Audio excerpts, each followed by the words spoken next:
Kailangan ko 'to itago para may kakainin ako mamaya. Saan ko ba 'to tatago? Dito ko na lang tatago 'tong french fries na 'to.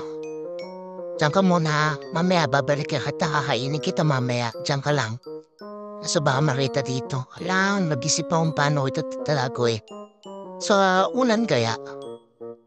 Teka, unan. Teka, masyadong malaki yung unan. Ayusin to ni mama. Ito na lang kumot kaya. Kaya baka matabunan ko to. Diyan ka lang muna, kakalis dyan. Teka, tatabunan ko to, tatabunan ko. Tatabunan kita. Ito ka sa kilid. Sige. Teka, yung kumot kaya, ibawon ko kaya to sa kumot. Marami akong french fries na maihingi ka, mama, ha? Ilan kaya mahingi ko ka, mama? Ilan kaya matatago ko dito? Tatago ko ng siguro mga 10 french fries. Okay, tago ko mga to sa kumot. Sa kumot. Ang ba naman tong kumot pa to, nakakainis. Okay na siguro yan. Ba, ubus na, pengi pa ko isa.